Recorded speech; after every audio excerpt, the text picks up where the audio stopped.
Hi, and welcome to the Critical Tech Podcast. I'm Joe Moniotis, and as always, I'm joined by James White, CEO of Carbon Critical.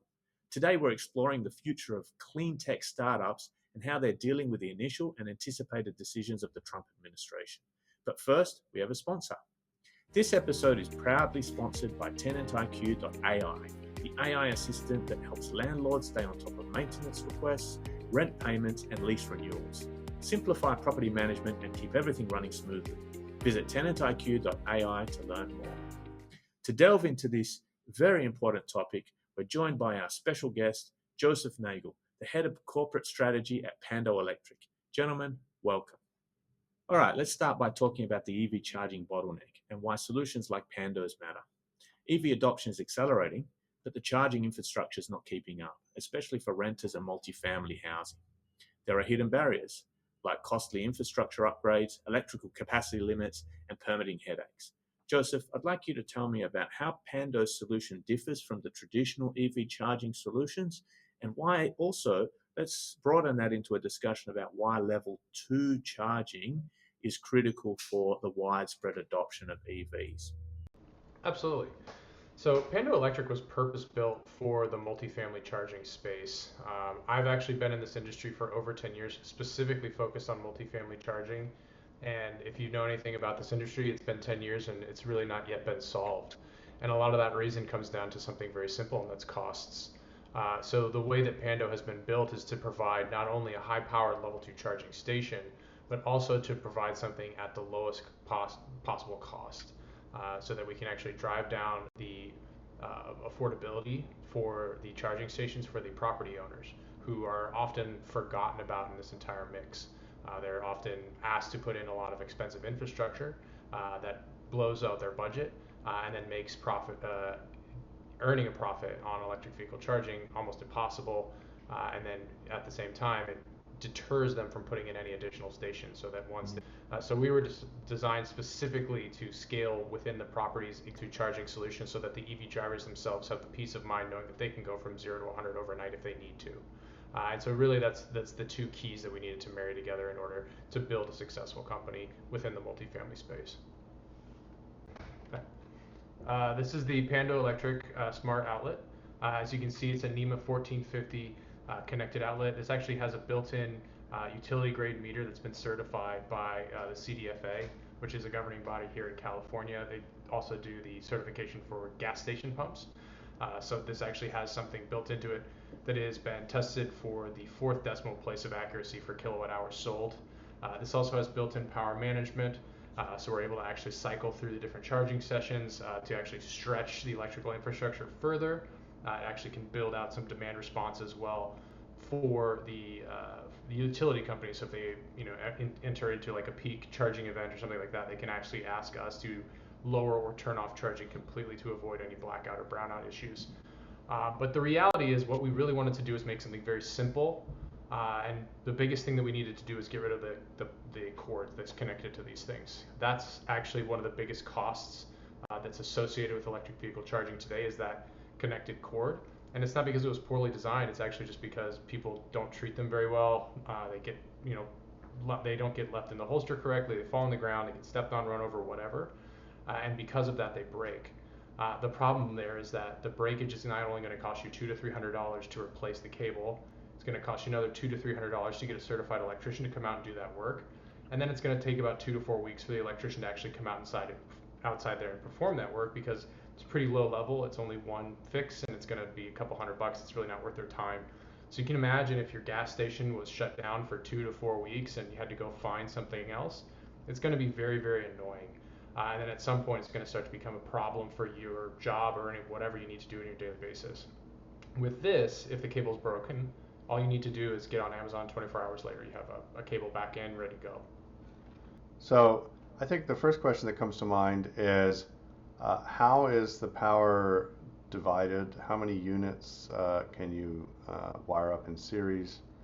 And how long would it take to charge an EV? Let's say nobody really comes in at 0%. People are coming home.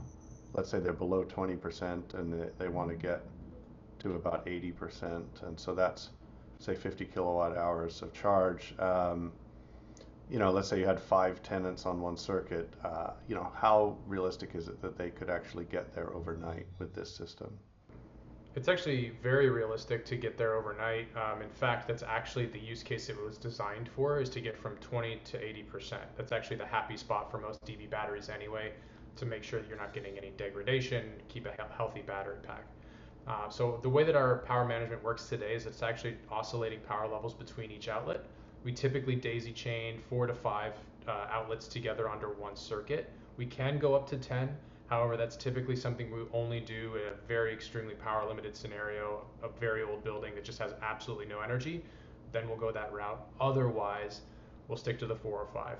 So in your example of how much charge can somebody reasonably expect overnight, what we do is we put everybody on like a 4-hour timer. And the reason we do that is because we can get most EVs from 20 to 80% in 4 hours. So most people are going to come in and charge between that 20 to 30% range. Once they get on that 4-hour timer to charge, they'll probably get up to 80, 90% over that time. And they're not really going to have many issues with, waking up in the morning and saying, oh, I got 90%, I got 80% today. That's fine. I can get through my daily charge. And then you're charging again, maybe in a couple more days. So that's kind of the whole system was built around that idea. How about feedback from landlords or users in your installed base, and where are these being used right now, and where are they gaining traction? So the feedback from the landlords, I'll tackle that one first. They really like the fact that it's just very affordable and simple, and it comes with basically no maintenance. I tell people all the time, or ask them, like, how often do you maintain outlets in your home? The answer is typically you don't. They exist on the wall, you use them when you need them, and you really never think about them. And that's kind of the idea and the approach that we wanted to go with Pando Electric.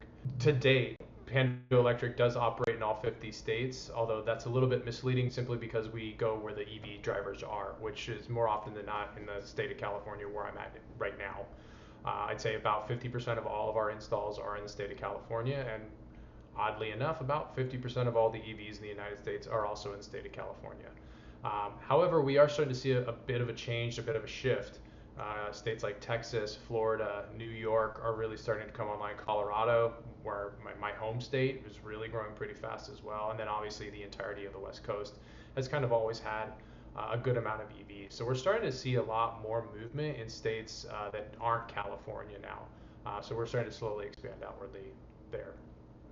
How do the landlords make money off of this? I mean, what are typical usage statistics, and how do they make money? There's such a multitude of ways that a landlord could potentially make money. So there's things that we've built into our system that they could use. So number one, they could mark up the cost of energy. That's actually why that CDFA certification is really, really important. Without that, the state of California will not allow you to mark up the cost of energy. Because we have that, we are allowing our customers to do that. We typically try to keep them within rails. We don't want them to go, crazy with the kilowatt hour rates. We're already suffering that hardly enough in California as it is. So we try to keep them within a range, and we try to meet kind of the needs of what their ROI is. Outside of just marking the cost of energy, property owners actually have some other ways to make money in an ancillary fashion off of the EV charging. Number one, it's a very desired amenity, again, especially in the state of California. More and more EV drivers are showing up to their properties every day. They're going to want to have EV charging on site. So number one, they're probably going to have lower vacancy rates, which is one of the biggest things a landlord could want, is a low vacancy rate. Number two, you could probably charge more money for that unit because you're providing another amenity. So it's just like a gym or parking on site or anything like that. You can charge a little extra for the rent. And then the other one is actually more straightforward, is what we see some landlords do is simply charge a flat fee to have access to the EV charger. So sometimes landlords will charge residents a fee to pay extra for the EV charger installed in their space. So there's a few different ways that people can do it. Pando Electric tries to kind of stay completely out of it, other than the fact that we really want to make sure that the kilowatt hour rate that they're paying at the charger is something that's not going to blow out their budget or make it unfeasible. We really don't want them to be spending more on electricity than they normally would for gas.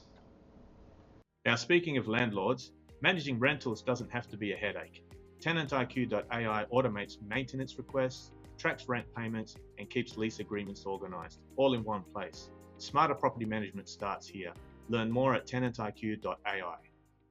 So one of the interesting statistics when I looked in detail for my multi-unit properties with ChargePoint in particular was that the city of Redwood City, which is near you, you're in San Jose, so just north of you, has ChargePoint chargers in a lot of their public garages. They're all level 2s.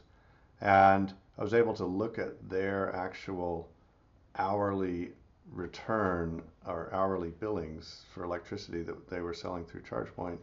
And it was something on the order of about $3 an hour. I mean, it was unbelievably low. But maybe that's not too surprising because a level 2 charger can at peak deliver 3 kilowatts, and if you're only charging 30 cents a kilowatt hour, maybe they were getting good utilization after all. And so maybe if you could just sort of walk us through, what does an installation cost? Let's say you have 5 plugs, and as the landlord, it doesn't seem like this would be a very meaningful source of income. Yeah, absolutely. So the way that we typically handle an install like that with 5 plugs, so number one, it's always really difficult to give an exact answer. Every single building is different, and their electrical infrastructures are different as well. So it's difficult to say it's going to cost X amount. On average, and we see an all-in cost between $1,500 and $2,000 per install. Mm-hmm. We're able to kind of drop those down with the more subsequent chargers that you add because of the daisy chaining that we're able to do. So commonly in the past where you've had to set up charging stations like that ChargePoint one that you've mentioned, you'd have to do a home run back to the panel for every single charger. That's a lot of copper and a lot of electrician time. What we'd commonly do in like a property that's going to set up 5 is say, okay, like maybe 1 or 2 of these we'll have home runs back. We'll daisy chain a couple more off of each one. And then we can start to slowly expand outwardly from there. And it would really depend on the size of the building. So if this is like a 500 unit property and they're only going to put in 5, likely would put 5 in with 5 home runs, and then we could split 5 more off of each one of those. So we could probably bring that to a total of 25 without having to do a whole extra bit of legwork to get more of those chargers on a panel. That's commonly what we would do in that situation. Let's say it's $400 per plug on average, and the landlords are making, say, 10 cents per kilowatt hour, and they're delivering every night 5 kilowatts for 8 hours, so 40 kilowatt hours. So they're making, $4. Yeah. $4 a night. So let's say within 4 months, they'd have their money back, and then they'd be making a little bit of profit on that. Something like that. I mean, does that sound like a... Typically, yes. And in fact, what we kind of try to get landlords to understand is it shouldn't be viewed so much as like this, money printing machine. It's really not. Your kilowatt hour rates are pennies, right? And you're marking it up pennies. It's going to take time to actually earn the money back. These systems can pay for themselves and then earn a small profit over time. The great thing about Pando Electric is the way that we're able to keep always positive ROI is because, like I said at the beginning, it's just an outlet. It requires no maintenance, so it rarely breaks. So you can just continue to bank on the fact that somebody's going to be able to use this charger for roughly about 40 years before it'll need to be replaced, and then you can have another one, and so your ROI is actually going to end up pretty high over 40 years. But if you're looking at it from a year-to-year basis, it's not going to be something that's going to really change your fortunes or anything like that. What will change it are the renters. Because like I said at the beginning, the biggest thing that they can really bank on, especially here in the state of California, is you're going to have less vacancy because you offer EV charging on site. Right. And so I think that trend will continue as long as EV charging at home is a scarcity for multi-unit. Eventually it'll be sort of like having Wi-Fi. Everyone will have it, and Yeah. it won't be. But that's kind of a distant future that we we haven't reached yet, although I think we'd all like to be there. At least Californians would, who have EVs, which sort of raises my next question, which is what percentage of Californians have EVs versus ordinary cars, and what is the deficit in charging right now? Gosh, that is a really complicated question. um, so right now, the thing that I know is that California, I believe, is like at 4% total market penetration for electric vehicles, and Mhm. slowly climbing each year. Um, I think the deficit in charging really depends city by city. I know like Los Angeles seemingly should have no deficit in charging, yet they have quite a bit actually.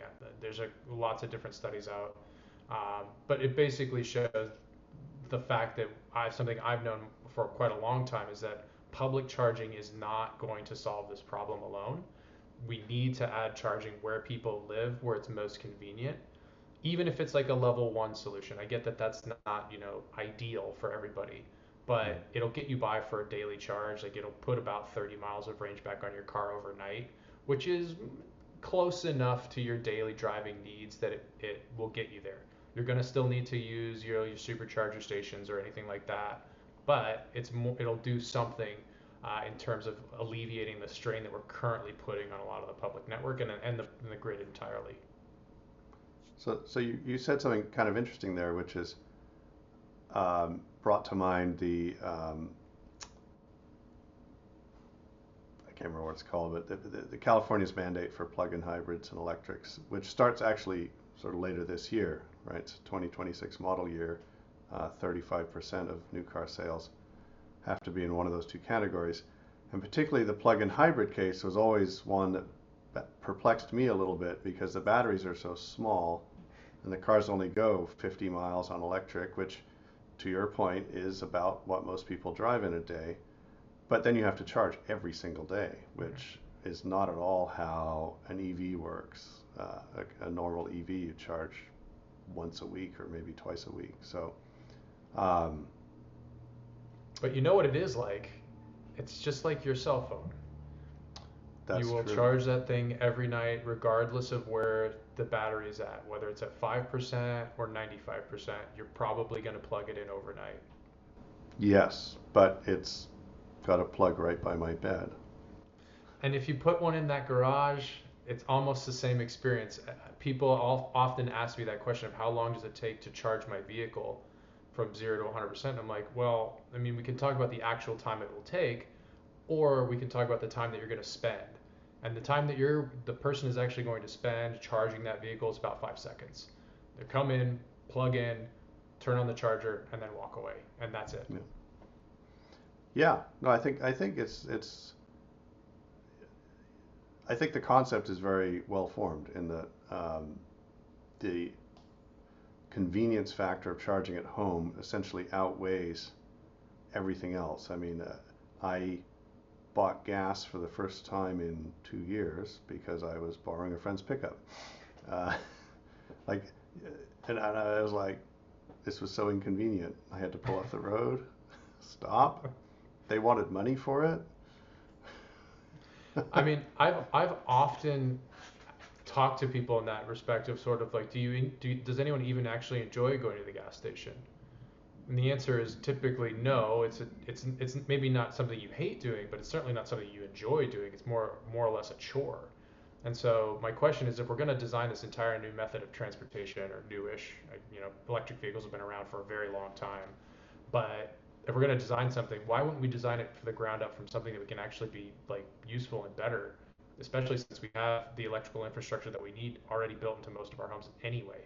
We don't have gas stations built to our houses, but we certainly do have the electrical infrastructure to power the cars. So it makes more sense to be charging at home rather than relying on a public network to begin with. Yeah, I think in the hierarchy of things I like the least regarding vehicle fueling, going to a public fast charging station is probably my the thing I like the least. Gas stations would be number two, and charging at home is definitely the easiest and most convenient thing you can possibly do. So I I agree with the vision. I think in the end of the day, um, it'll be a bit like having a dryer or a washing machine in your house. It'll just be another ordinary amenity. It's not going to be something that's very special.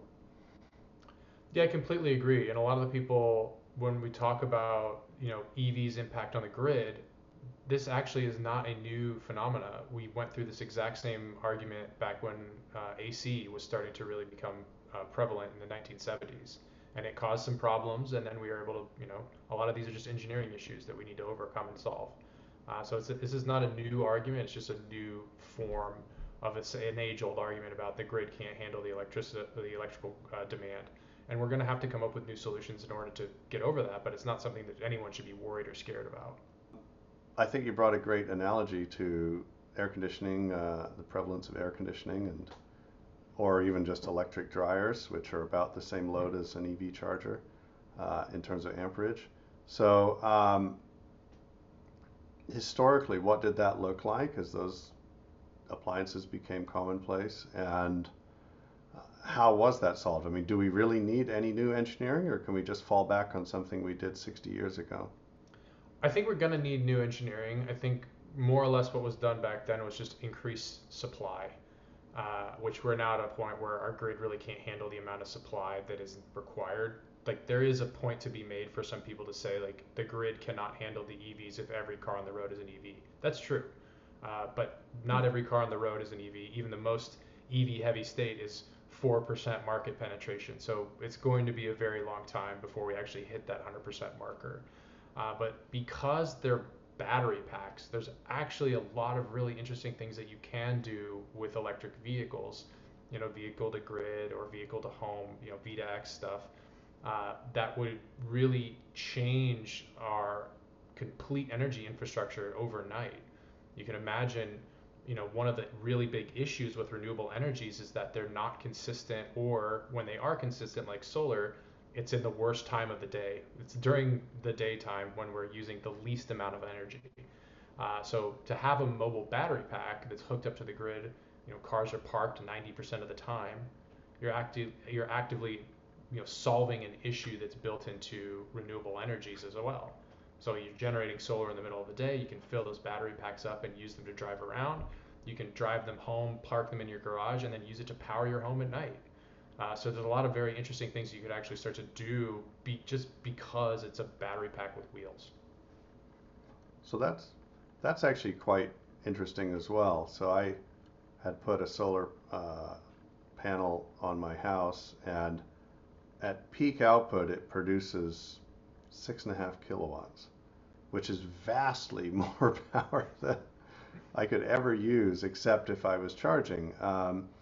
And so I'm curious if your device allows for bidirectional flow of power, and if it could modulate the charging rate to, let's say, take up all the excess power that's being fed into the grid from a solar panel. Yeah, so in terms of bidirectional charging, because it's just a NEMA 1450 socket, like it actually cannot do that. You need to have a connector on it to date. We actually are working on a pretty interesting solution for that, which is going to come out in our next generation product, which I can't really talk too much about. But that is definitely where the industry is going for sure. And it's something that a lot of not only utilities are asking for, but multifamily property owners are looking at as well. Because again, if you have this bank of available energy, why wouldn't I want to use it to power my home or power my building, from 7 to 11 p.m. when it's peak rate? In California, commercial energy rates can go as high as 45 cents a kilowatt hour at that time. That's really, really expensive. So if you could shave off, 10, 20 cents of that overnight, like, you're saving thousands of dollars a year just on utility costs. A big talking point in the Trump administration is to eliminate the so-called electric vehicle mandate, which I'm not sure actually exists anywhere, and to roll back subsidies on electric vehicles. So one of the questions that I think a lot of people have is, are there any sort of federal tax incentives, anything at the state levels, and are there any subsidies or accelerated depreciation or other incentives that people can draw on to deploy these systems in their buildings? I mean, it does vary state to state. So, like here in the state of California, there's actually, I think, at current, I had this math at one point, 170, over 170 rules, regulations, and incentive programs existing in the state alone. So it's quite a lot. So even in the Bay Area, where there's like 5 or 6 different incentive programs, depending on where you're at, both public and private money has gone into this. The one thing that, for Pando's perspective, we actually don't get access to a lot of incentive monies anyway. And that's because most of the incentive programs were written before socket-based charging was really a thing, even though Type 2 has been around in Europe for a very long time. It really didn't exist here. And so all the incentive programs were written with a connector type in mind, saying that J1772 must be connected to the station. Well, there is no connector on our station. It's a socket. You plug in your own connector. And so because of that, we've basically been frozen out of most of the incentive programs. There's some in the Bay Area that do provide incentives here, so there's good news there. But from our perspective, getting rid of the incentives was a really good move for us, simply because it levels the playing field a lot. From our end, our charger is 70% less expensive to own, operate, and install already. And all that those incentives were doing was just bringing everybody else in a little bit in line to where we were already at. And so now, with no incentives for anybody, they have to play on the same field that we've been playing on for the last 2.5 years. And from our perspective, that's great. We want people to be able to see, like, hey, if you don't want to pay this exorbitantly high rate, look at the socket-based chargers that Pando Electric has made, because you're going to cut out 70% straight away from the installation. I would say, like, one of the big things that really does concern me a little bit is the getting rid of the federal tax incentives for EVs in general. I thought those were actually doing quite a lot of good to get people to sort of enter into the EV market who otherwise might not. That was really, one of the more unfortunate things that has gotten sort of pushed to the side. Again, it depends on your state. The state of California is still providing incentive monies for people to buy EVs, still providing incentive monies to install EV chargers. So it really does depend on where you're at in the country. You still may have incentive monies that you should absolutely go out and get. Okay. How would you rate your solution in terms of the social equity argument and access to charging infrastructure? Because on balance, I think EVs are much less expensive to operate than gasoline vehicles, particularly over the long run. They're a very affordable solution, and one of the main reasons that's not more widely adopted is simply because people in lower income brackets can't afford to do these modifications to their living situation. Yeah, that's actually one of the really big advantages of socket-based chargers, is that because they're so much more affordable, people can actually put them into their rental properties, or you could convince a landlord to put one in for a lot of the reasons we already discussed. You could probably attract new renters, make sure you're lowering your vacancy rates, probably increase your IRR and NOI over time. So there's a lot of really good reasons to do this, and now because the station itself is very affordable, you're looking at, it went from being $4,000 to $6,000 per install down to $2,000 per install with Pando Electric. Like, that's a pretty big drop. And so it is more incentivization for the landlord, for the properties to start installing these things en masse. And because it's a socket type, not a connector type, it actually has no issues with whatever vehicle is going to come in to plug into it. The NEMA standard has been around for over 100 years. That's never going to change. So every vehicle sold today can utilize our outlet, and it doesn't matter what connector they have on their car, whether that be the NACS or the J1772 or any future iteration, they'll always be able to use that outlet to plug their vehicle in. What about other types of vehicles? Recreational vehicles, maybe a boat, I don't know. I mean, I could think of other scenarios that aren't just EVs, like a marina maybe, or an RV park, where you'd need a lot of chargers. Yeah, definitely. We actually are in contact with quite a few number of RV parks for that specific reason. They do use the NEMA 1450 plug a lot on their sites, and ours, because it comes with built-in metering capabilities, built-in mobile payments as well. It's actually boost to them on those properties because they're able to actually monitor and track how much energy is used, similar to how we would do it in a multifamily space. Who's using it, how much are they using, and then billing them for that usage and then reimbursing the property so that they're not losing any money on the energy. But basically anything that has a NEMA 1450 plug can utilize the outlet. From rent collection to maintenance coordination, TenantIQ.ai takes the hassle out of managing properties. Stay organized, reduce stress, and keep your tenants happy with AI-powered automation. Get started today at TenantIQ.ai. So I think my last question, and maybe one of the most important ones, is the strategy for scaling your solution. I mean, it sounds very compelling. It's obviously much more cost effective and much more appealing to the landlord than just wiring in a whole bunch of plugs.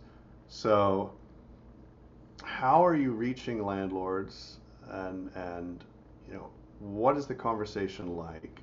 Because I think every landlord in the world knows that their EV driving tenants are going to be the best tenants, and therefore they want to attract those people. So I think that part is pretty much assumed. Most landlords know that EV drivers pay a little more rent. But what does it look like how are you finding these landlords? What are your primary focus areas? Are they big giant landlords with hundreds of units? Are you looking for the mom and pop with 5 or 10? How's that playing out? Yeah, you've touched on something that's incredibly interesting to me because I've been in the industry for so long. When I first got here, it was mostly reserved for Class A luxury properties, and it was pretty much seen as a luxury amenity. As time has gone on, it went into like sort of a nice to have. And then very recently, we work with the National Multifamily Housing Council quite often. One of their most recent conferences, this came out in a public forum where multiple people have said on stage, this is no longer a nice to have, this is a must have amenity. You will lose renters if you do not have EV charging, and that's 100% the truth. So to answer your question, we go after properties of all types and sizes. We are looking at like more of the larger real estate investment trusts, like the large portfolio companies. For one thing, it makes my job a lot easier to sell to one portfolio company and have them say, hey, from now on, Pando Electric is our preferred solution for all of our properties. If you ever have a need for EV charging, just call them, and then you don't have to go through this whole process of trying to find somebody to actually do this, and who do I call and all that stuff. So it makes it a lot easier instead of having to go from property to property, basically knocking on doors saying, hey, do you want EV charging? So we've moved away from that. That was kind of the old model that I operated under a long time ago. And now we're working more with large portfolio companies who do see this as sort of the next iteration of what they can do with these properties. And it goes much further than that. We actually partner with a lot of solar companies, battery providers, Wi-Fi providers, to go in with a cohesive package for these properties as well, to say like, hey, if you need EV charging, it's Pando. If you need solar, it's one of these companies. If you need Wi-Fi, it's one of these companies, and so on and so forth. Because what they're noticing is that they own a huge amount of land, and there's a lot of really interesting things that you can now do with that land. If you put solar panels on the roof, batteries in the garage, chargers as well, you've basically turned your entire property into de facto microgrid. And there's a lot of really, really amazing and profitable things that those properties can then do. Okay, and I think, of course, the economics scale very favorably to the larger size properties. Mm-hmm. Yeah, the bigger the property, the better off they're going to be. And we're looking at some properties now in like Texas and Florida that are absolutely massive, 1,000-unit properties. They're basically small towns. And so, we're thinking about that. Yeah, like back, way back, we talked about this with the air conditioner. Everything was very centralized system, and now we're looking more at, reverting back to a more decentralized grid system with these microgrids, something that actually the original grid was built around when it was more based on DC and not AC. So we're seeing a shift back into like the more microgrid strategy as almost a backstop for the centralized grid system. That's really a fascinating development, and I guess, your solution is a piece of that, but it's by no means the whole story. But I think every Californian with PG&E rates strives to be their own microgrid. So I know I certainly feel that impulse myself. Maybe I don't have the capital that a REIT would, but I definitely can sense the need or the interest in doing that.